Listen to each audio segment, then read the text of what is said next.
What's up, guys? I'm Kyle with Rokonnection. We're here with Jimmy from Mindless Self-Indulgence. So how has the tour been going so far? So far, so good, which is always good. I'm starting to break down now. Now my joints are starting to hurt, so we know we're a good whiles in, and we're going to start to get into the 6s in a row and the 7s in a row, which is then going to be real fun. All right. You worked with Serge Tankian from System of a Down on something called Fucktronic? Yeah. Okay. What was it like working with him? It was great. I mean, he's a friend of mine, and we hung out. It was really just a hangout, like, let's have some fun and do some fun shit. So, yeah, it was really great. Still, the project we're still working on what it's going to be and how the release is, but yeah, it was fantastic. Yeah, easy peasy. After Fucktronic, are you guys going to be doing any more with him? I don't know. I mean, we'll see what happens. I'm pretty cool guy. Oh yeah, no, he's super laid back. I'm only friends with guys who are super cool and laid back. Like I don't like guys who are like, I don't give a shit how big or famous you are. If you're a fucking weird asshole, I don't want to be I'm fine with just hanging out. I just want to have a coffee and relax. Sweet. You released your newest album through Kickstarter. Yeah. Was it easier than getting money from a huge record label? Yeah, it depends. I mean, the only difference is it's cool because you kind of cut the middleman out. So the problem I have with the music business, there's a ton of fucking middlemen.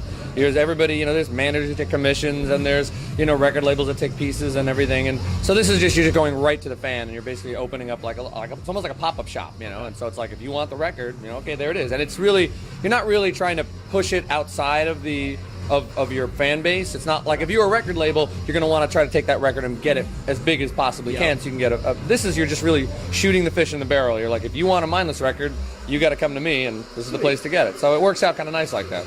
Do you think that's going to revolutionize the music industry with selling and stuff? I think it's the present. I don't know if it's the future, but it's definitely the present. I mean, people use it now, and then just Pledge, which is another really good one. I actually kind of like Pledge a little better than Kickstarter, because Kickstarter, you've got all sorts you got movies and fucking video games and all that kind of stuff, which is pretty cool. But the music section's kind of all hunky junky. There's some of them people are real people, and some of the people are like, I just want to play a guitar and I want $1,000, which is cool. More power to you. But then Pledge, it's real, like Ben Folds 5 and the Misfits and all these real. Everybody's a real band, so it's kind of interesting. But yeah, I think it's definitely the present. Okay. We were just talking about how you did that with your new album. What is your favorite song on the newest album? This one, no. It Gets Worse is definitely my favorite song on the new album. It Gets Worse? Yeah, I love that song. All right, I'm a fan of Witness. I love that good way one. To start a record. It is. It was a good one. Now, you seem to use non-sexual and satirical lyrics with everything you do. Why do you do that? Why don't you just put the message right to them? Why do you kind of? I'm a big fan. We're influenced by a lot of weird shit that most bands are like, oh, who are your influences? Like, oh, I love Led Zeppelin, blah blah blah. But for us, it's weird shit. One of my biggest influences is Mad Magazine, which I think is fucking fantastic and is still running, and it's very satirical and I like that kind of edge. I think it's clever and funny, and it's a very sort of. Not to get hoity-toity, but it's kind of like a UK thing. The UK really gets all the humor, immediately, because they like all that kind of dry, taking the piss out of it kind of humor. So that's the one thing we all really have a major thing the four of us have in common is the taking the piss out of type of thing. Do you think that kind of opens up a window for more people to enjoy your music? I don't know about that. It confuses Americans, I think, sometimes, especially when they're like, oh, so it's a joke band? I'm like, it's not really a joke. I'm saying it's pretty fucked up shit, but it's clever, I like clever shit. It almost puts a little light on it in a it's interesting. Yeah, it's an interesting way. It's not, I'm not an angry guy, so Now your music is pretty different.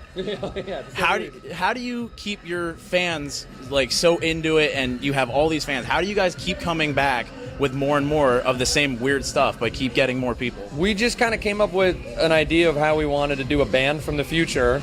And how we didn't like a lot of stuff. It's a very anti-band band. It was what don't we like? We don't like fucking guitar solos. We don't like ballads. We don't like 3-minute or 8-minute fucking songs.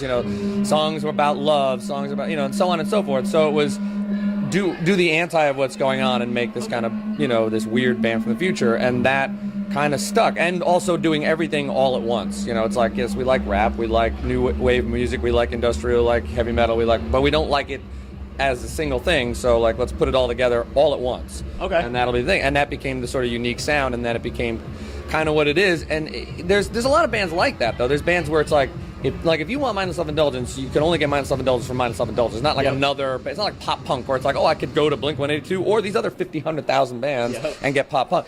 There's another couple bands I use as examples of that is Gwar. Like you could never get a Gwar show anywhere else but at a Gwar show. Yep. So if you want Gwar, you got to go see Gwar. You know, same thing with like the Cramps. The Cramps is, you know, you can't really get that cool ass psychobilly sound really anywhere else that was done that way. So we, you know, it kind of falls into that sort of weird cult, sort of Rocky Horror Picture Show type of thing, which we really dig. So Okay. In your song "Kill You All in a Hip Hop Rage," you criticize the newer generation of rap. Why do you believe old school rap is better than the new school? It was just so much harder and dustier, and nobody was like now everybody's, they just want to talk about how rich they are. You know, they've already got that. I'm good. I'm glad you guys have achieved it. You've gotten to the top, but there's nobody telling you kind of what's really going on in the street anymore. It's like everybody's talking about, well, I'm in the. It's like as soon as 50 Cent did the one with I'm up in the club, bottle full of bub. It's like that's the formula for the last like 10 years, and I'm like, really? You can't really change that formula? Just or pimps and hoes. Yeah, it's like, come on. Like, there's definitely there's a lot of poor people out there who can rap and are dealing with guns and violence and all this kind of shit, and they're not really talking about it. You know, some of them are, but they're not, you know, the biggest of the big. Yeah, you we know? just saw someone the other day on the streets on a record, and And it's you know, it's like it's kind of like annoying because every time you turn the and I get what happened. You know, pop and you know hip hop and dance all fused and became one thing, and that's I get it. It makes sense.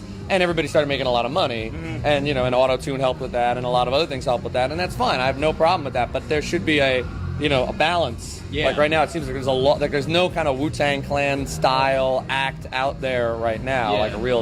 And if there are, they're not popular. Like nobody knows who the fuck they are. everybody just wants the same thing over and over. Yeah.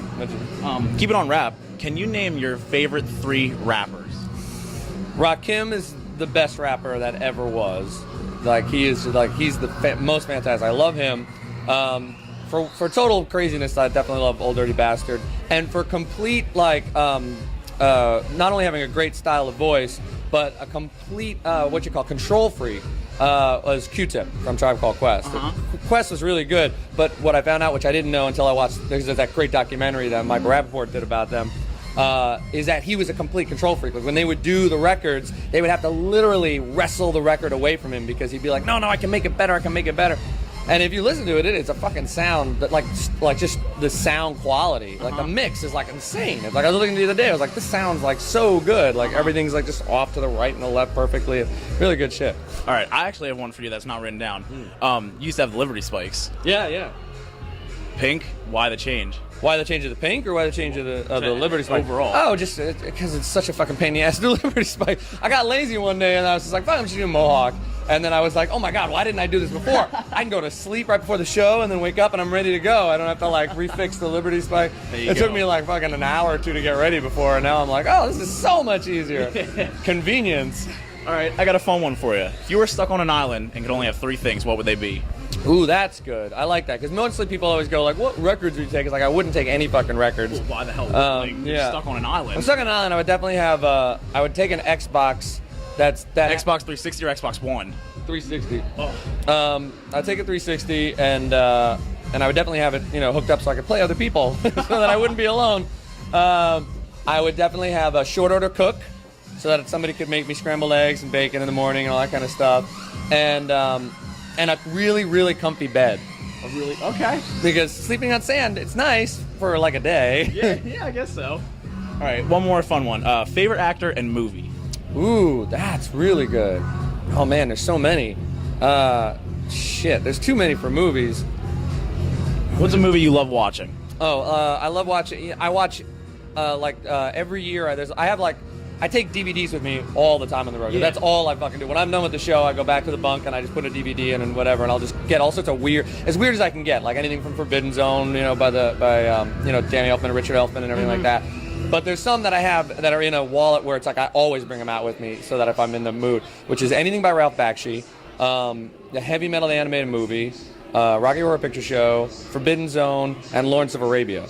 I'll watch those always, if I'm like, I bought these and I'm not into them, or we're not at a truck stop. Because there's tons of great truck stop shit. Like you stop pulling a truck stop and like, oh, I never saw this piece of shit. I'll take this for $1. But I'll watch those all the time. Now, what about your actor or actress? Actress, easy. Cate Blanchett. She's the best actress in the world. Right. I mean, she's fantastic because she doesn't play there's like one movie where she plays Kate Blanchett, and the rest of them she's such a fucking chameleon, and that's what an actor should be. An actor or an actress should be a fucking chameleon. I should open up and be like, oh my god, that was Kate Blanchett in that fucking film. Like, holy shit, I didn't know she was Australian. That kind of shit. And then just for wanting to wear his skin, I'd say George Clooney. I don't think he's a great actor, but I think he's a real charming motherfucker, and definitely a Man crush? Yeah, oh fuck yeah. Oh hell yeah. I'd wear his skin and walk around and be like, hey ladies, I'm George Clooney. Oh, wait. When he's Batman? No, fuck not Batman. No, not Batman. Later when he starts getting real gray. All right, we just got one more for you. You guys have said maybe this is probably your last tour for a little bit, taking a break. Yeah, taking a break from the road. Okay, what are your plans for after touring? Family, fun stuff, and then also, just more side projects. I want to do more movie soundtracks and video game soundtracks. I mean, like the Lollipop Chainsaw thing was fantastic, and that was really good. In fact, even starting to cut into my thing here, I had like, we were getting ready to go on the road, and people were calling me up with all sorts of shit, like, hey, I need, I'm doing a movie, or like, hey, you want to be in my movie? And I was like, oh, for fuck's sake, I could be in a major Hollywood film right now, and instead I'm doing this shit. What the fuck am I doing? So I'm like, nope, I gotta go to work. Well, what would you rather do?